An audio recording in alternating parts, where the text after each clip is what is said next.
I can say, hey, I did this startup, I sold it within a year.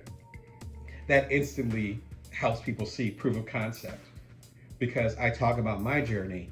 My journey is probably as wild as theirs.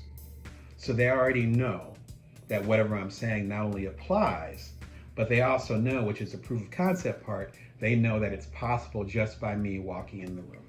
My name is Damon Brown of DamonBrown.net. My main thing is helping you as a side hustler, a solopreneur, otherwise a non-traditional entrepreneur.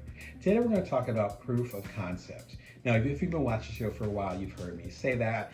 There's an episode with rapper, we'll call him a rapper, the rapper, now media personality Joe Budden, talking about proof of concept. I talked about proof of concept with my recent keynote, the Bring Your Worth keynote that I did over at Benton Harbor. Shout out to Lake Michigan College. But let's dive a little bit deeper into what proof of concept means and why it is probably essential to you making an impact, particularly when you first start your business. Again, it's the Bring Your Worth show coming to you every Monday, Wednesday, and Friday, 11:30 a.m. Pacific Standard Time, Vegas time. If you're liking what you're hearing and you want to learn more about side hustles, about emotional intelligence, about how to create something out of nothing, particularly if you fall into the non-traditional entrepreneur camp, be sure to subscribe. There's about 230, 220, let's say 225 episodes right now that are waiting for you on the channel. And if you subscribe, you won't miss an episode in the future. So thanks for the love and support. Anyway, we're talking about today proof of concept. There's 3 reasons why you should lean into proof of concept. Now, first of all, let's talk about what proof of concept is. Proof of concept is basically saying, this is my idea in real form. Now, you can call it a prototype, as in this is the vision that I have. Here's a basic prototype I have of it, and you're showing it to a customer or to a potential investor. Proof of concept could be you actually representing that particular idea. Let's get into why the idea of proof of concept is so important. Number 1, with proof of concept, you show people what is possible.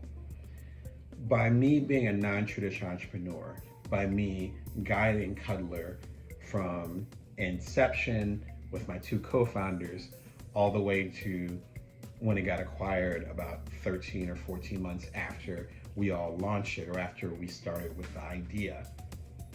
When I talk to you as a coach, as a speaker, because I do a lot of public speaking, when I talk to you as a journalist, when I talk to you even in this channel, there's a certain way that I'm showing you that the journey is possible. One of the challenges that we have as business coaches, one of the challenges we have, particularly when I talk to people who are trying to be a quote unquote inspiration to other people, is that sometimes we want to inspire people, but we haven't actually done the journey ourselves. I remember it was a colleague many years ago who was interested in doing consulting, but I would call it more coaching, but they call it consulting. But they want to do it on a business level. The challenge is that they never ran their own business. They were never CEO of a company. They didn't do any startups. They weren't even part of a mom and pop shop.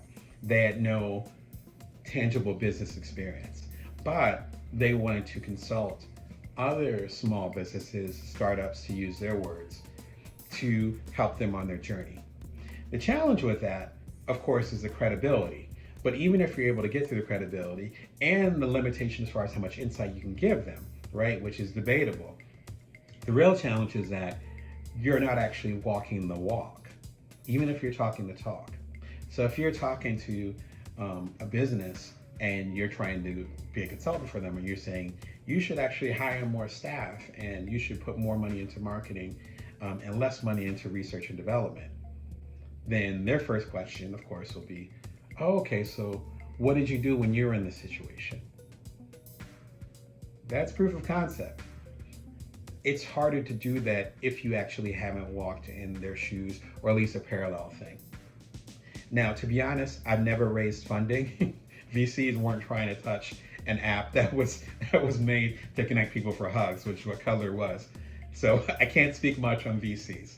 I know a lot of VCs. I know enough of the inside baseball to talk about it. But as far as telling people exactly how to raise funds, that's not my arena. right? And there's very few people that we actually hired when we did Cuddler. That never happened with Cuddler. We grew up really fast and then we ended up selling the company about a year in, like I said. So I can't speak on those things. Now I can speak on people that I know who have mentored me who have talked about that. But I don't know that part of the journey, so I can't provide proof of concept for that. So as you think about your business idea or the work that you want to do, how much time have you spent in the arena? And how much proof of concept will you be able to provide? That's not saying that you can't do the work that you're doing if you haven't exactly done it, right? I'm sure there's plenty of coaches who teach swimmers who have never never swam professionally, but they know how to teach really well. That's another argument for another discussion. But realize that there's going to be a gap because you're not going to have the proof of concept on your side. When I work with someone, when I'm speaking to you, through videos, or I'm having a drink with a potential client, or someone seeing me on stage, like in my recent keynote that I did a few weeks ago, I can say, hey, I did this startup, I sold it within a year. That instantly helps people see proof of concept because I talk about my journey. My journey is probably as wild as theirs. So they already know that whatever I'm saying not only applies, but they also know, which is the proof of concept part, they know that it's possible just by me walking in the room. Number two, it shows that you know the journey. Again, it's difficult to talk to people when they're talking about things that might frankly be over your head or they're going in a certain direction that you don't know. I'll give an even more practical example. If you're making a product that's geared for little kids aged 3 to 6, and you don't have nieces, nephews, you might not even like kids. I love kids, but not everybody likes kids. That's okay. I have good friends that don't like kids. That's all right. You might not even like kids, and you're not a parent. Then there's going to be certain gaps as far as the work that you're doing. A funny example was I was living in Silicon Valley when the iPad came out. And I remember that day when it was announced, I remember getting a drink with a few of my friends who are women. We're grabbing a drink, and they said, you know what, for damn sure, we know that no one female was in that room with Steve Jobs and Tim Cook and whoever was the board was, or whoever the C-suite was who was deciding on the iPad. And me and I think it was a guy friend of mine just looked at them, thought about it, and just started laughing because the iPad sounds like a sanitary napkin. And so 52% of the American population is laughing their behind off because that insight wasn't there. So that alone said the iPad, back to the diversity. That's why diversity is a big discussion now. And it's a big part of my books I did. The recent Career Remix, which came out a few weeks ago, as well as my previous book, Built for Now, talk about this. That's why when you're trying to connect with certain audiences, when you're trying to, again, give this proof of concept, if you actually haven't been on the journey, or if you're not sensitive to other people's journeys, that's going to invalidate your product. So it's not a matter of you having to answer everything. Again, it's not a matter of you being on the exact same journey that your customer's on. But you do have to be sensitive enough, or have people around you who are sensitive enough to understand what needs to be in the proof of concept so you don't look crazy. Lastly, number 3, if you're showing proof of concept, then you are showing results. People know that you're not full of shit. Again, number 3, people know you're not full of shit. I have a private coaching business over at damonbrown.net. You can check it out. I've coached hundreds of people. There's no way I could coach hundreds of people and they're just like me. Like, no way. And I've coached people all around the world, virtually in most cases, and they're nothing like me. So it's not a matter of you attracting or connecting with customers and they have to be just like you. But whatever you're providing, it sure as hell helps if your journey actually reflects your experience, your expertise, your knowledge, your instinct as far as what you're providing. If I say I'm going to do a book about people who are creating their career after they realize that their day job isn't working, I can talk about it all day. Someone can go to my LinkedIn. My name is Damon Brown. You already know that. Look at my LinkedIn. I've had some work experience. So people know off the bat, they say, oh, okay, he's not full of it. This is the direction he's going in anyway.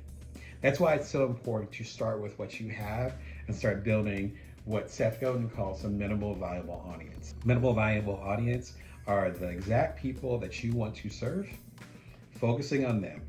He gives an example of 10 people. Focus on 10 people. Make sure those 10 people are served. And if you're good at what you're doing and or it's timely, it has to be both. You can be good and timing could be off, or it could be right on time, but you might not be giving them exactly what they need. But if you hit that nexus, you get both of them, then they can start sharing it with other people who need those same services, products, ideas, coaching, whatever case may be. And then you build from there. This show right here, Career Remix, my 26th book, all those things are built on these ideas that started many, many years ago. In some cases, before my kids were even born. They began with a minimal viable audience. That's one of the reasons why I have the credibility that I have. That's one of the ways you can build credibility. And it's kind of like what they talk about with the stock market.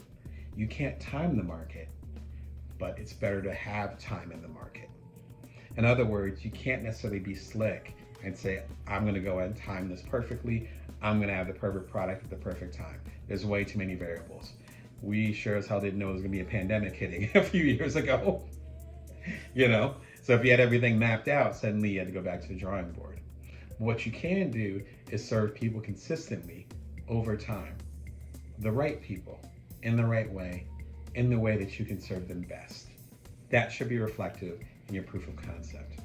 Me helping non-traditional entrepreneurs, the side hustlers, solopreneurs, the people who are trying to make an impact within their environment just like you, I'm built for that. So I am actually providing the proof of concept that will help people understand that this is actually possible. If you can find out where you're a proof of concept, then that's half the battle to make an impact on the world. Again, it's a Bring Your Worth show every Monday, Wednesday, and Friday, 11:30 a.m. Pacific Standard Time, Vegas time. If you're liking what you're hearing, watching, enjoying, however you're taking this, because you could be listening to it too, be sure to subscribe. It's free. It'll always be free as far as I can tell. And I have about 230 or so episodes that you can dig into. And I have plenty of more episodes coming down the pike. You don't want to miss anything. Anyway, until next time, remember that you can always bring your worth and that you can always build from now. Take care.